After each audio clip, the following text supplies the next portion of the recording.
The stars looked different from here.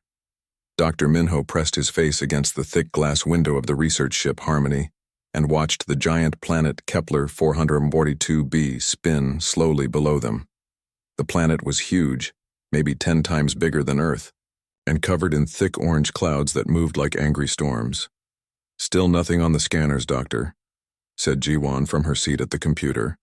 She was the ship's engineer, a small woman with quick hands and bright eyes. "Just gas and more gas." Minho nodded but did not move from the window. They had been here for 3 weeks studying this strange planet. The gas was poison to humans, but their machine said something was alive down there. Something big. "Wait," Jiwon said suddenly. Her voice was sharp now. "I'm getting energy readings. Very strong ones." Minho turned fast. "Show me." The main screen lit up with numbers and lines. The energy was huge, bigger than their whole ship, and it was moving up toward them. "What could make energy like that?" Jiwon asked. Her hands moved over the controls, but she looked scared. Before Minho could answer, the ship shook hard. Coffee cups fell off tables. Papers flew through the air. The lights went dim for a moment. "Something just came out of the atmosphere," Jiwon said. Her voice was very quiet now. Minho looked at the screen and felt his heart stop. A ship was rising from the orange clouds, but it was not like any ship he had ever seen. It was alive. The thing was massive, maybe 5 times the size of the Harmony. It looked like a giant sea creature from Earth's deep oceans, but made of crystal and metal. Parts of it glowed with blue light that pulsed like a heartbeat. Sharp points stuck out from its sides like teeth or claws. "My God," Minho whispered. More ships came up from the planet. 1, 2, 5, 10. They moved through space like sharks through water, smooth and deadly. The humans had found alien life, but this alien life had found them first. "Are they going to attack us?" Jiwon asked. The biggest ship moved closer. Minho could see details now. The surface was covered in scales that looked like black diamonds. Eyes, huge and red like fire, watched them from the front of the ship. This was not just a machine. This was a living thing. A voice filled their ship. It was deep and cold, like winter wind through empty caves. "Small creatures," the voice said in perfect English. "You do not belong here. Why do you come to our world?" Minho's hands shook as he reached for the communication system. "This is Dr. Minho of the Earth ship Harmony. We come in peace. We are explorers learning about the galaxy." Something that might have been laughter came through the speakers. It was not a nice sound. "Peace," the voice said. "A word for the weak. I am Prime Hunter Veltar of the Vorthak. We are the apex of evolution. You are insects." The alien ship moved even closer. Now Minho could see smaller creatures moving on its surface. They looked like the ship but much smaller, maybe the size of humans. Their bodies were covered in the same crystal scales, and they moved with deadly grace. "However," Veltar continued, "you amuse us. Your small ship should have been destroyed by our planet's storms, yet here you are. How?" Minho looked at Jiwon. She nodded and spoke into the communicator. "Our shields adapt to different environments," she said. "We can survive in many places." "Interesting," Veltar said. "Show us." Suddenly all the lights on the Harmony went out. The ship stopped humming. Even the air system went quiet. "What happened?" Minho asked in the dark. Jiwon's fingers flew over her controls, but nothing worked. "Solar flare," she said. "A big one. It fried our main systems." Emergency lights came on, casting red shadows everywhere. Through the window, Minho saw that the alien ships were dark too. The solar flare had hit them as well. "Their ships are damaged too," Jiwon said, looking at her scanners. "But this is bad. Really bad." "Why?" "Look at their biggest ship, the one with their leader." She pointed at the screen. "Their power core is failing, and there's someone small on that ship. Someone young." Minho saw it now. On the alien vessel, a smaller figure was trapped near what looked like a broken power unit. Dangerous energy was leaking out, the same kind that could kill a human in seconds. That must be one of their young, Minho said. The voice of Veltar came through their speakers again, but it was weaker now. The solar storm has damaged our vessels. We will repair and leave. Do not interfere. But Jiwan was already putting on her spacesuit. What are you doing? Minho asked. That young one will die if someone doesn't fix their power system, she said. I can see the problem from here. It's the same type of energy leak we learned to fix on Mars. You can't go over there. They called us insects. They might kill you. Jiwan looked at him through her helmet's clear front. Doctor, would you let a human child die because their parents were mean to you? Minho stared at her. Then he helped her check her suit systems. Be careful, he said. Jiwan floated through space between the two ships. The distance was not far, but it felt like forever. The alien ship was even more frightening up close. The scales were sharp, and the eyes that watched her were cold and intelligent. She found an opening in the ship's side and pulled herself inside. The air was thick and smelled like metal and electricity. Strange sounds echoed through the corridors. Following the energy readings on her scanner, she found the damaged area. A young Vorthak was lying near a broken power unit. The creature was small, maybe the size of a 10-year-old human child, but covered in the same crystal scales as the adults. Its eyes were closed, and its breathing was very slow. Radiation from the broken unit would kill the young alien in minutes. Jiwan worked fast. She had fixed similar problems before, but never with this type of alien technology. Her hands moved carefully, connecting wires and sealing energy leaks. The radiation levels dropped slowly. What are you doing, human? Jiwan turned. A adult Vorthak stood behind her, twice her size and covered in battle scars. This was not Veltar, but another warrior. The alien's red eyes burned with anger and confusion. Fixing your power unit, Jiwan said simply. Your young one was dying. The warrior stared at her. Why would you risk yourself for our offspring? Jiwan looked down at the small alien who was breathing better now. Because they're just a kid. Kids shouldn't die because of adult problems. She finished her repairs and stood up. The young Vorthak's eyes opened. They were not red like the adults, but blue like sapphires. The small creature looked at Jiwan with curiosity, not fear. The adult warrior was very quiet for a long time. Finally, it spoke. I am Kethmore, guardian of the young one. You have done something we do not understand. What's that? You protected one of our children. Though we offered you nothing but threats, this is not logical. Jiwan smiled inside her helmet. Logic isn't everything. Sometimes you just do what's right. She made her way back to her own ship, leaving the Vorthak to think about what they had seen. Back on the Harmony, Minho helped Jiwan out of her spacesuit. How did it go? He asked. I think we just made first contact a lot more interesting, she said. Through the window, they watched the Vorthak ships power up again. But instead of leaving, the largest ship stayed close to the Harmony. Veltar's voice came through their speakers one more time, but it sounded different now. Less cold, more thoughtful. Human Jiwan, the Prime Hunter said. You have given us much to consider. We will remember this. The Vorthak ships disappeared into the gas giant storms, leaving the humans alone with the stars. But Minho knew this was just the beginning. They had met the most dangerous predators in space, and somehow, they had made them curious about the strange, caring nature of humanity. Do you think we'll see them again? Jiwan asked. Minho watched the last traces of the alien ships pass since the first meeting with the Vorthak. The galaxy just changed everything, not in a good way. Hiok stood in the main hall of the Galactic Council station, watching alien leaders argue with each other. The hall was huge, with seats for hundreds of different species. Some looked like tall birds, others like walking trees, and some were just clouds of glowing gas in special containers. But today, they were all afraid. The Devourers have taken another star system, announced Council Leader Zephyra, a blue-skinned alien with 4 arms.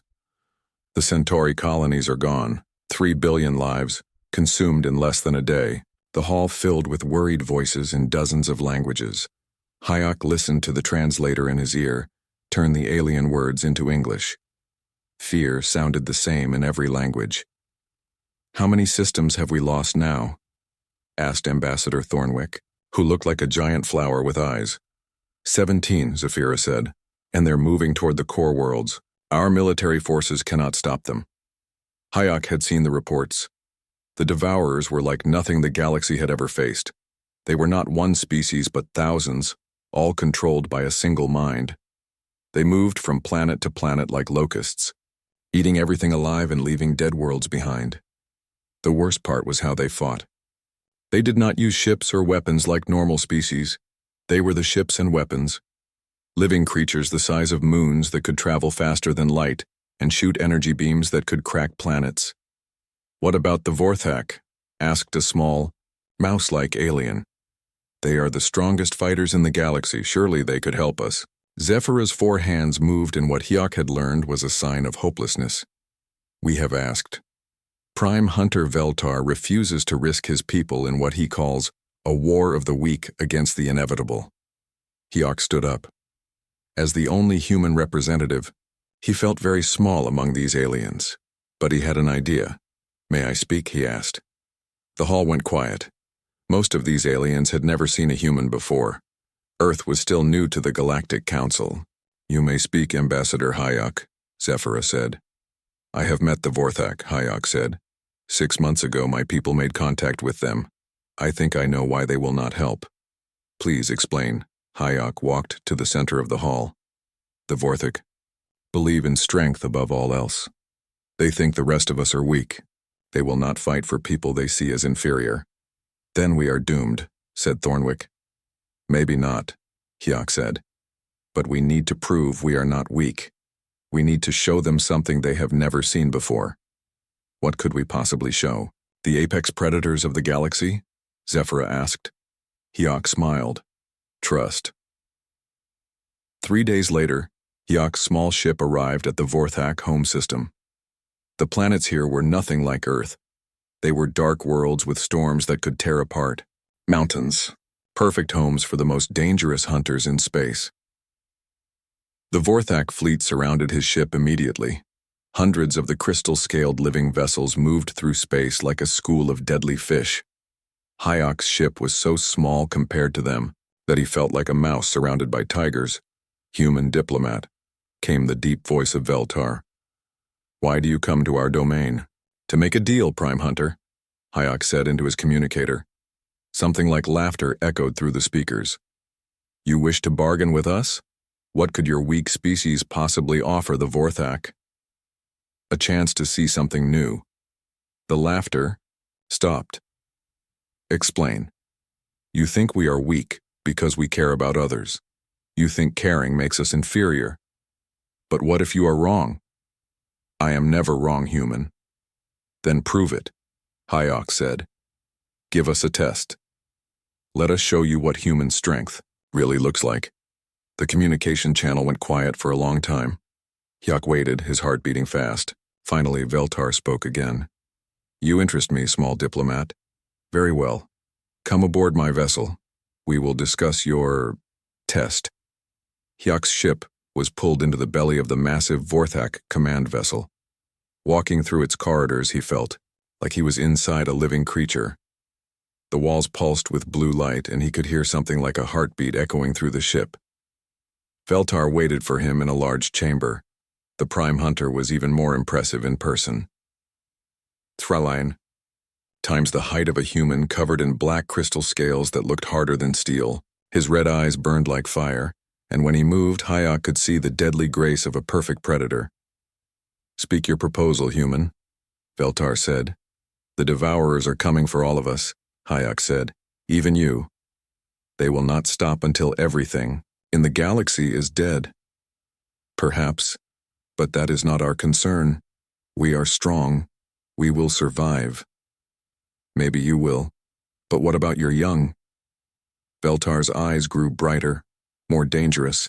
"Do not speak of our offspring, human. That is forbidden." "I'm not threatening them," Hyok said quickly. "I'm offering to protect them." The Prime Hunter went very still. "What did you say?" Let humans care for your young while you fight the devourers. If we are as weak as you think, we will fail and you will know the truth. But if we succeed, if we keep your children safe while you are at war, then maybe you will understand that our caring is not weakness. Maybe it is the strongest thing in the galaxy. Veltar stared at him for what felt like forever. Around the chamber, other Vorthak warriors watched in silence. Hyok could feel their shock. He was asking for something that had never happened before. You would risk your lives for our offspring? Veltar asked.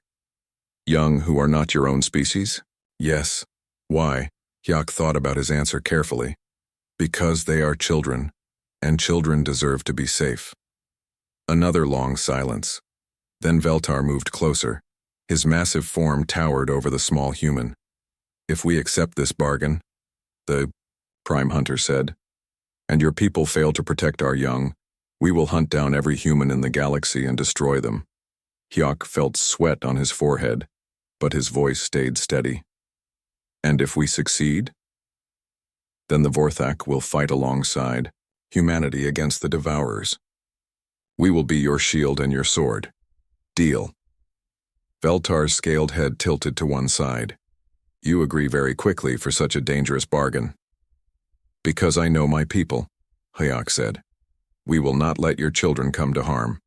The Prime Hunter made a sound that might have been approval.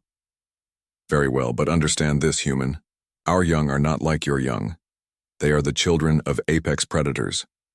They are stronger than adult humans, faster than your machines, and their natural instincts are to hunt and kill. Can your caring handle such offspring? Hyok smiled. Prime Hunter, humans have been taking care of difficult children for thousands of years. We will manage. 3 days later, a small Vorthak ship arrived at the human research station. Hyok watched from the docking bay as the alien vessel opened. What came out surprised him.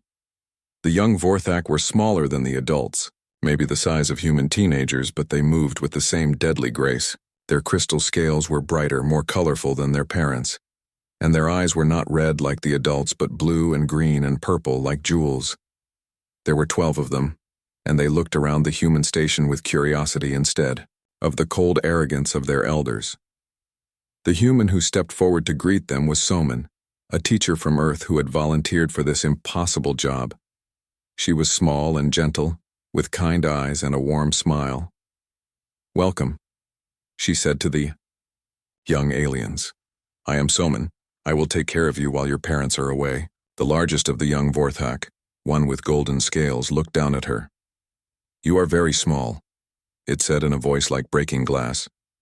Yes, I am, Soman agreed. But size is not everything. Come, let me show you where you will stay. As the group moved deeper into the station, Hyok received a message from Veltar. The bargain is made, human diplomat. Do not fail us. Hyok looked at Soman leading the young aliens away, talking to them like they were any other children who needed care and guidance. We won't fail, he said quietly. But as he watched the young Vorthak disappear around a corner, their scales glowing with barely contained power, he wondered if he had just made the biggest mistake in human history, or the decision that would save the galaxy. Time would tell. The Devourer attack came 3 days later, and it was nothing like the small scout ships. Dongyun was working in the engine room when the ship's alarm screamed through every corridor. He dropped his tools and ran to the main display. What he saw made his blood turn cold. Hundreds of Devourer ships filled the space around the colony. They were massive living things that looked like they had been grown instead of built. Each one was the size of a small moon, covered in teeth and claws and eyes that burned with hunger. All hands to battle stations, Captain Park's voice echoed through the ship. This is not a drill. Repeat, this is not a drill. Dongyun had been a maintenance worker all his life. He fixed broken pipes and faulty computers. He was not a soldier. But as he looked at the approaching enemy, he knew that today everyone would have to fight. In the children's shelter, Soman held the young Vorthak close as the ship shook from weapon impacts. Through the thick windows, they could see human fighters launching into space. The small ships looked like insects compared to the massive Devourers. Why are there so many? Whispered Nuri. Her purple scales had turned almost black with fear. Because they want to eat everything, Somin said honestly. She had decided long ago not to lie to the children. But we will not let them. How can you stop them? Kira asked. You are so small and they are so big. Before Somin could answer, the ship's lights went out. Emergency power came on a moment later, casting everything in red light. Hull breach. On deck 7, came an announcement. All repair teams respond immediately. Somin knew what that meant. The Devourers had broken through the ship's outer armor. Soon they would be inside. I need to help, she told the young Vorthak. Stay here where it's safe. No. Kira grabbed Somin's arm with surprising gentleness. Do not leave us. I have. 2 other people need help. Then we will help too, said Baum. His silver scales were starting to glow with determination. Absolutely not, Somin said firmly. You are children. Your job is to stay safe. But you taught us that strength comes from protecting others, Hanul said. You are in danger. We should protect you. Somin looked at each of them. In just a few months, these young aliens had learned to care about others more than themselves. It was beautiful and terrifying at the same time. Your parents trusted me to keep you safe, she said. I cannot break that trust. The ship shook again. Much harder this time. Somewhere in the distance, they could hear the sound of metal being torn apart. Nari was in the school section when the Devourers broke through the hull. She was a teacher who had volunteered to help educate the young Vorthak. Now she found herself face to face with 3 Devourer drones that had crawled through the hole in the ship's side. The creatures were nightmare things. Part machine, part insect, part something worse. They moved on too many legs and had mouths full of metal teeth. Their eyes glowed with the same hunger that drove their massive ships. Human detected, one of them said in a voice like grinding gears. Biological material suitable for consumption. Nari backed away slowly. She was not a fighter. She was just a teacher who wanted to help alien children learn to read. But she would not run. Between her and the shelter were 12 young Vorthak who trusted her to keep them safe. You cannot pass, she said, her voice shaking but determined. The lead Devourer laughed, a sound like breaking glass. Small human thinks to stop us. Amusing. That's when Dongyun appeared behind the creatures. He was carrying a plasma cutter from the repair shop, a tool meant for fixing pipes, but deadly enough to hurt a Devourer. Hey, ugly, he shouted. Pick on someone your own size. The plasma beam cut through the first Devourer's arm. The creature screamed and turned toward him, but there were still 2 more advancing on Nari. In the shelter, the young Vorthak heard the sounds of battle getting closer. Their scales were glowing brighter now, not with fear, but with something else. Something their species had never felt before. Our humans are in danger, Kira said quietly. Teacher Somin told us to stay here, Co reminded them. Teacher Somin also told us that protecting others is the greatest strength, Kira replied. The young Vorthak looked at each other. For the first time in their lives, they were facing a choice their parents had never had to make. Fight for themselves, or fight for someone else. They saved us when we were scared, Nuri said. They taught us to sing. They showed us what friendship means. They risked their lives to protect us, added Hanul. Even though we are not their species. Baum stood up. His silver scales were glowing so bright they lit up the shelter. Then we protect them back. But we promise to stay safe, Davy said. Kira looked toward the door where sounds of fighting were getting louder.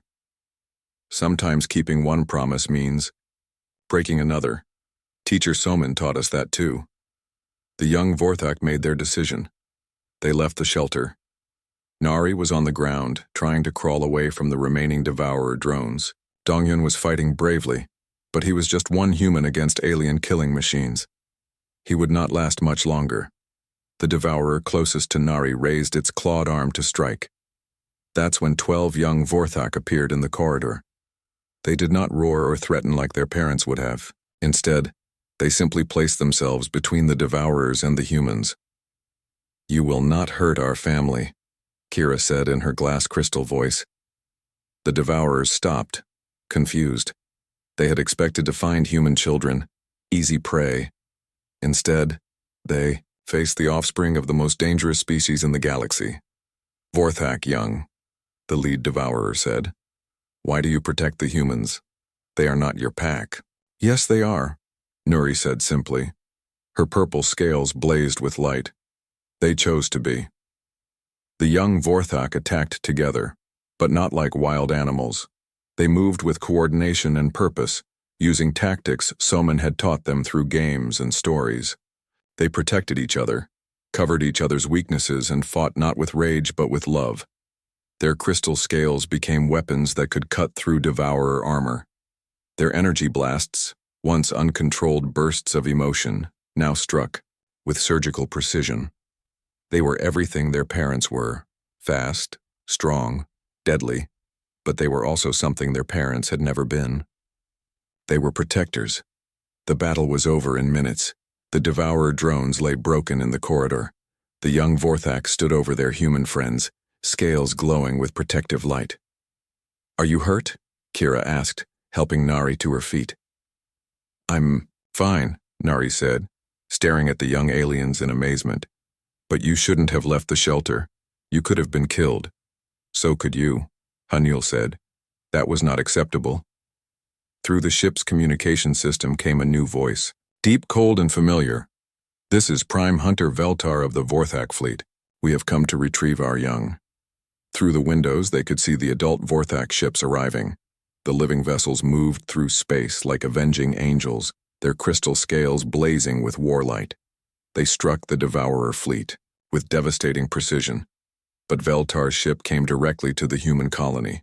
The Prime Hunter himself boarded the damaged vessel, followed by other adult Vorthak warriors. When he found the young ones standing protectively around their human caretakers, Veltar stopped completely. Explain this, he said in his rumbling voice. The humans were in danger, Kira said, not backing down even though her father towered over her. We protected them. You left safety to fight for another species?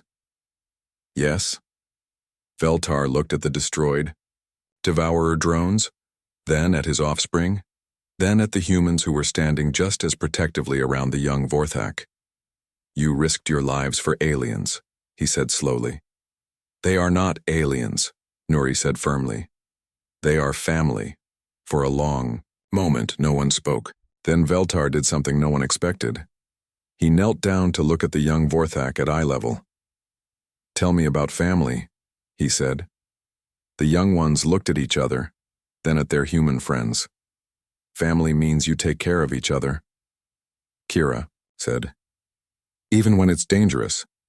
Family means you share your food and your games and your songs, added Nuri. Family means you cry when someone is hurt and smile when they are happy, said Hanul. Family means you fight for each other, not against each other, finished Baum. Veltar was quiet for a very long time. Around him, the other adult Vorthak watched, in amazement as their offspring described concepts that their species had never understood. Finally, the Prime Hunter stood and looked at Soman. Human teacher, he said, what have you done to our children? Soman met his burning red eyes without fear. I loved them, she said simply. Veltar stared at her. Then he looked at his offspring again, seeing them truly for the first time. They were still Vorthak, still dangerous apex predators, but they were also something new, something that had learned to use their strength not to dominate but to protect. I understand now, he said quietly. This is why the most dangerous species in the galaxy would trust humans with their young. Because we made them weak? Somani asked. No, Veltar said, his voice filled with wonder. Because you made them strong in ways we never imagined possible. The bond between the young Vorthak and their human family was unbroken, and in that moment, the galaxy changed forever. The human colony ship New Sol had never been designed as a nursery, but 3 weeks after the young Vorthak arrived, that's exactly what it had become. Soman walked through the corridors that had been changed to fit their new residence. In a series, walls were reinforced with extra metal because young Vorthak were much stronger than humans. The lights had been adjusted to match the blue spectrum their eyes preferred. Even the air had been changed to include trace gases that helped their crystal scales grow properly. "Good morning, Kira," Soman said as she entered the main living area. The young Vorthak with golden scales looked up from where she was sitting. In front of her were pieces of a broken chair that she had accidentally crushed while trying to sit down like a human. "I am sorry, Teacher Soman," Kira said. Her voice still sounded like breaking glass, but softer now. "I forgot to be gentle. Again." "It's okay," Soman said, sitting down next to the young alien. "You're still learning. Remember what we talked about? Strength is not about how hard you can squeeze. It's about knowing when not to squeeze at all." Kira's blue eyes looked confused. "But my father says strength is about being the best hunter." "Your father is right in his way," Somin said. "But there are different kinds of hunting. Sometimes the best hunters know when not to catch their prey." Dr. Jinwoo entered the room, carrying his daily report. He was the child psychologist who had volunteered to help understand how young Vorthak minds worked. It was the hardest job he had ever taken. "How are our students today?" he asked. "Learning," Somin said. "Kira just discovered that human furniture is more fragile than Vorthak furniture." Jinwoo smiled. "That's actually progress. Last week she didn't even notice when she broke things. In the 3 weeks since the young Vorthak had arrived, the humans had learned amazing things about them. They were not just small versions of the adult hunters. They were curious, playful, and surprisingly emotional. The young Vorthak had names that were hard for humans to pronounce, so they had chosen human-style names for themselves. There was Kira with her golden scales, Davy whose scales were blue like the ocean, Nuri who glowed purple when she was happy, and 9 others, each unique and wonderful in their own way. "Where are the others?" Jinwoo asked. "Playing in the recreation room with Aryam," Somin said. They walked together to the large room that had been converted into a play area. What they saw there would have shocked any other species in the galaxy. Aryam, the xenobiologist, was sitting on the floor with 8 young Vorthak around her. She was reading them a story from an Earth book, but she had to translate it into frequencies they could understand. The young aliens listened with complete attention, their scales glowing different colors as their emotions changed. And then the little mouse showed the lion that being small did not mean being weak, Aryam read. "Sometimes the smallest creatures can do the biggest things." "But how can that be true?" asked Baum, a young Vorthak with silver scales. "The lion is stronger and faster. It should win." "Well," Aryam said, "what makes someone strong? Is it only muscles and claws?" The young Vorthak thought about this. Their scales flickered as they considered the question. "My parent says intelligence is strength too," said Hanul, whose scales were the color of starlight.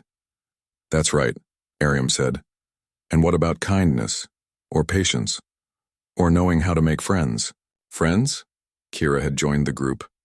"Vorthak do not need friends, we are apex predators." Soman sat down with them. "Do you like spending time with us?" "Yes," Kira said without hesitation. "Do you enjoy playing games together?" "Yes." "Do you feel happy when you help each other with problems?" Kira's scales glowed a warm gold color. "Yes." "Then you already know about friendship," Soman said. "You just didn't know the word for it." Over the following days, the humans introduced concepts that were completely foreign to young Vorthak minds. They taught them games that required cooperation instead of competition. They showed them how to share food instead of fighting for it. They even taught them to sing. The singing had been Nuri's idea. She had heard Aryam humming while working and asked what the sound meant. When Aryam explained that humans used music to express feelings Nuri wanted to try, young Vorthak could not make sounds the same way humans did. Instead, they created music by vibrating their crystal scales at different frequencies. The result was like nothing ever heard before. Beautiful, alien melodies that could make humans cry with their beauty. "They're remarkable," Jinwoo told Soman, as they watched the young aliens practice their scale singing. "In just 1 month, they've developed emotional intelligence that most species take years to achieve. They were always emotional, Soman said. They just needed someone to show them it was okay to feel things besides anger and hunger. But not everything was easy. Young Vorthak had instincts that were hard to control. When they got excited, their scales could become sharp enough to cut through metal. When they were scared, they released chemicals that could paralyze most life forms. And when they were really angry, they could generate energy blasts that could damage the ship. I didn't mean to, cried Seo after accidentally melting a wall panel during a tantrum. The young Vorthak was curled up in a ball, his red scales dim with shame. I know you didn't, Soman said gently. She sat down next to him, not afraid despite the dangerous energy still crackling around his scales. But you did it anyway. What can we learn from this? That I am dangerous, Seo said sadly. That I should not be around safe people like you. No, Soman said firmly. You are not dangerous. Your power is dangerous when you don't control it. There's a difference. She stood up and held out her hand. Come with me. I want to show you something. She led Seo to the ship's workshop where the maintenance crew worked.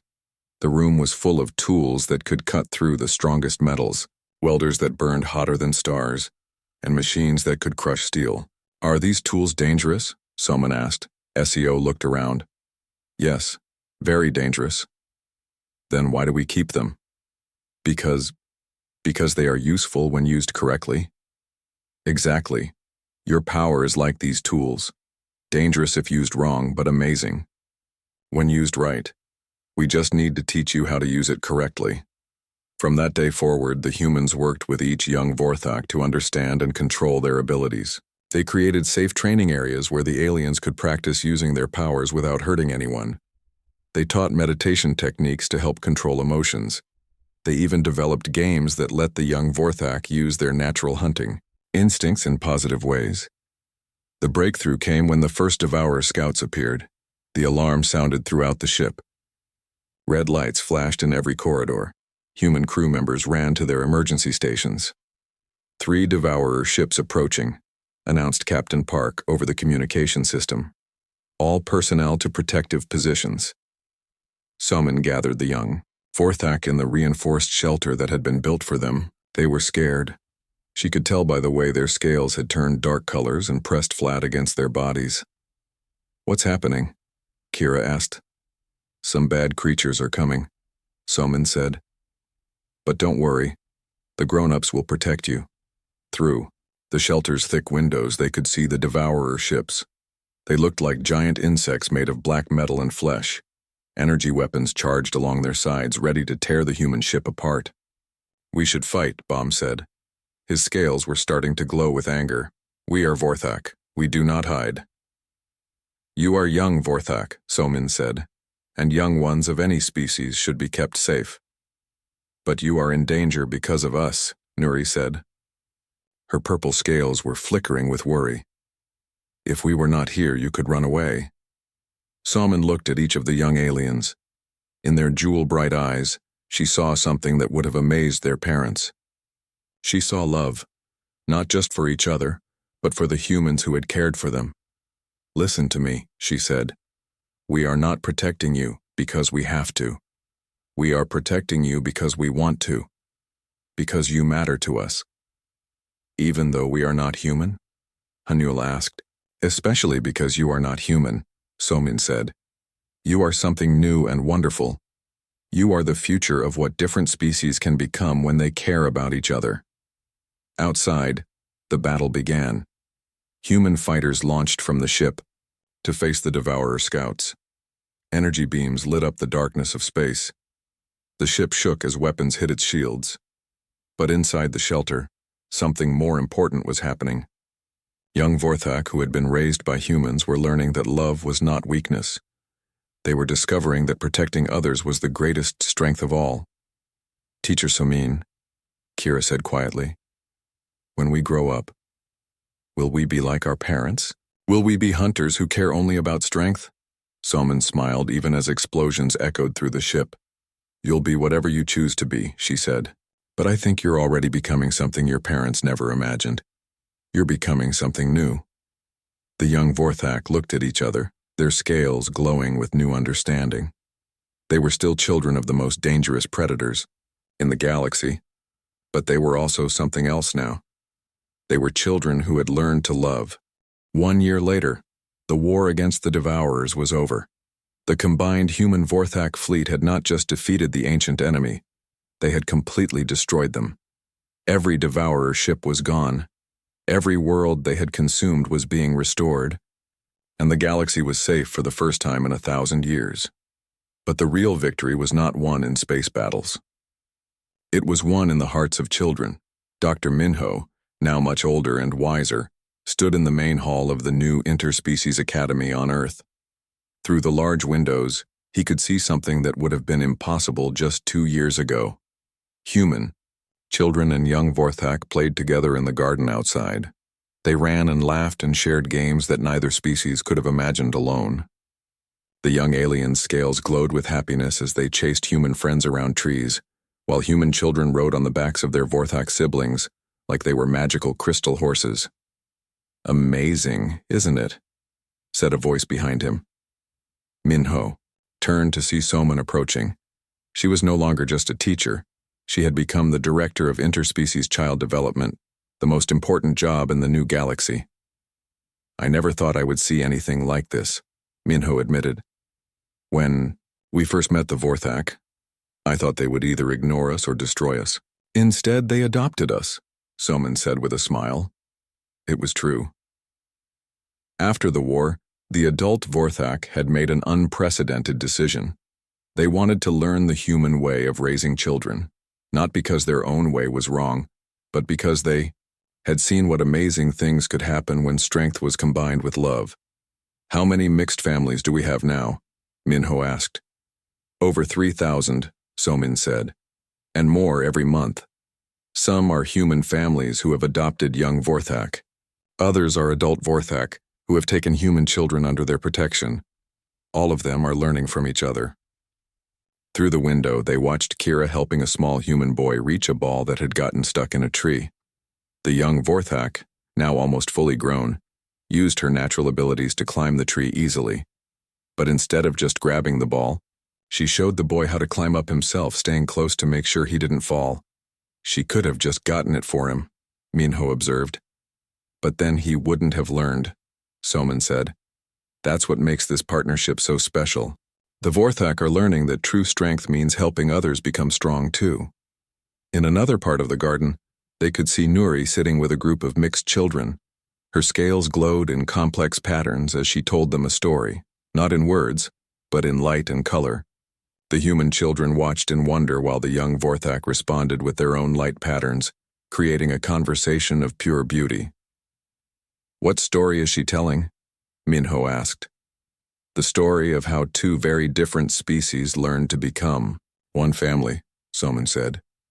The door behind them opened and Ambassador Hyok entered with Prime Hunter Veltar. The massive Vorthak had to duck to fit through the human-sized doorway, but he no longer seemed threatening. His red eyes watched the children with what could only be called fatherly pride. "The Galactic Council has approved our proposal," Hyok announced. "The child protection protocols will be implemented across all member species." "What does that mean exactly?" Minho asked. Veltar answered, his deep voice gentler than it had ever been. "It means that any species that wants to join, the Galactic Council must first prove they can care for the young of other species, not just their own children, but the children of aliens. The humans have shown us that a civilization's true strength is not measured by its weapons or its conquests," Hyok added. "It is measured by how it treats its most vulnerable members." Soman looked out at the playing children again. "And children are always the most vulnerable no matter what species they come from." "This will change everything," Minho said. "Species that have been enemies for millennia will have to learn to care for each other's offspring." "Exactly," Veltar said. "And in doing so, they will learn what we learned, that there is no greater bond than the one formed when you trust another with what you love most." A commotion in the garden caught their attention. Two young Vorthak were having an argument, their scales flashing angry red. But before any adult could intervene, Sio stepped between them. The young Vorthak, who had once struggled to control his temper, now spoke calmly to his friends, helping them work out their disagreement. He learned that from watching you handle conflicts, Veltar said to Soman. My son has become something I never expected. What's that? A peacemaker. As they watched, more children gathered around Seo. Humans and Vorthak together, all listening as he helped the arguing pair find a solution that made everyone happy.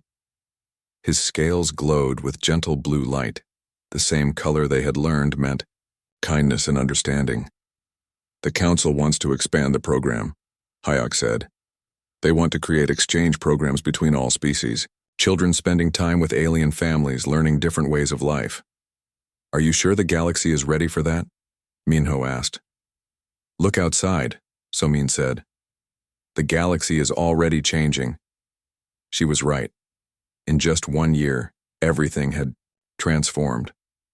The Vorthak, once the most feared predators in space, had become the galaxy's greatest protectors. Other species were learning that cooperation was stronger than competition. Wars that had lasted for centuries were ending as former enemies discovered they could trust each other with their children. There is one more thing, Veltar said. The Vorthak elders have made a decision. We want to offer humans full partnership in the Vorthak collective. Minho blinked in surprise. What does that mean? It means we are no longer two separate species, Veltar explained. We are family. Human colonies will be protected by Vorthak fleets. Vorthak worlds will be guided by human wisdom. Our children will grow up together, learning from both cultures. But humans are so different from Vorthak, Minho said. Won't that cause problems? Veltar's scales shifted to a warm golden color. Something he had learned from watching the young ones express happiness. Yes, we are different, he said. Humans are small where we are large, soft where we are hard, gentle where we are fierce. But those differences make us stronger together, not weaker. How? Because, Veltar said, looking out at the children, who were now playing a game that required both human creativity and Vorthak strength. Our children are becoming something neither species could create alone. They are becoming the future. As evening fell, the children began to head inside. Human families called for their Vorthak sons and daughters, while adult Vorthak gently gathered their human offspring. The sight of such mixed families, once impossible to imagine, had become the most natural thing in the world. Kira, now nearly adult-sized but still playful at heart, approached the group of adults. Her golden scales gleamed in the setting sun. Teacher Soman, she said, tomorrow is sharing day at school. Will you come tell the new children about the old times, when humans and Vorthak were strangers? Soman smiled. Of course. But it wasn't really that long ago. It feels like forever, Kira said. I cannot imagine not having human family. After the children had gone inside, the adults stood together in comfortable silence. The stars were coming out, and somewhere among them, other species were learning the lessons that Earth and the Vorthak worlds had discovered. Do you think it will work? Minho asked. This new way of doing things? It has to, Soman said, because the children believe in it, and children see the truth that adults sometimes forget. What truth is that? Veltar answered, his voice filled with the wisdom he had learned from tiny human teachers. That family is not about being the same, he said. Family is about choosing to love each other anyway. Above them, the stars shone down on a galaxy that had learned the most important lesson of all. The most dangerous species in the universe was not the one with the biggest weapons or the sharpest claws. It was the species that could be trusted with a child, and in that trust everything was possible. The end.